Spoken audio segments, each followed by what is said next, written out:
উপস্থিত হয়েছেন আমাদের অন্যান্য অতিথিবৃন্দ, প্রিয় এলাকাবাসী, আসসালামু আলাইকুম।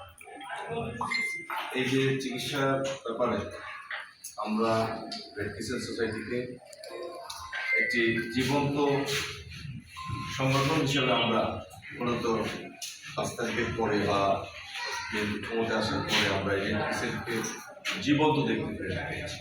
এতদিন আমরা এই রেড ক্রিসেন্ট মৃত ছিল, রেড ক্রিসেন্টের কোনো কার্যক্রম ছিল। এটা বিগত সরকারের আমলে যারা এটা পরিচালনা করেছেন তারা এটাকে নিজেদের মতো করে ব্যবহার করেছেন, অন্ধকারে দিয়েছে। এই যে আমরা কিছুদিন আগেও আমরা ব্যাপক কিটস উপহার দিয়েছি, গরিব মানুষের তাবু দিয়েছি, বিভিন্ন সামগ্রী আমরা উপহার দিয়েছি, অনুদান দেওয়ার চেষ্টা করেছি এই যে পিরোজপুর জেলার সেন্টারের মাধ্যমে। তো এটা হলো একটি আন্তর্জাতিক সংগঠনের অর্থটা বিভিন্ন দেশ থেকে দেশের গরিব মানুষের জন্য, অসহায় মানুষের জন্য এই ব্যবস্থাগুলো করে, কিন্তু আমরা বিগত দিনে এটাকে দেখতে পাইনি।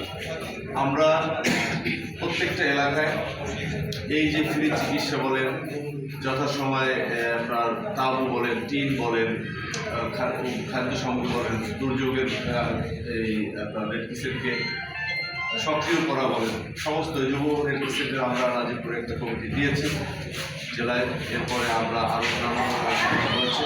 আমরা চাই যে সামাজিকতা শুধু আমাদের সামাজিকতা নয়, আমরা মানুষের পাশে দাঁড়াতে চাই।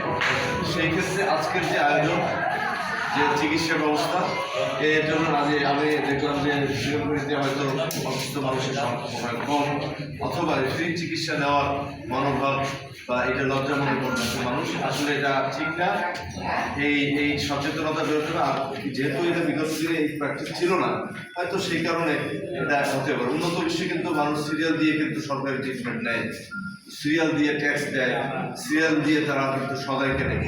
আমাদের দেশে মনে করেন সিরিয়াল দিয়ে আমরা কিছু করতে গেলে বা সুবিধা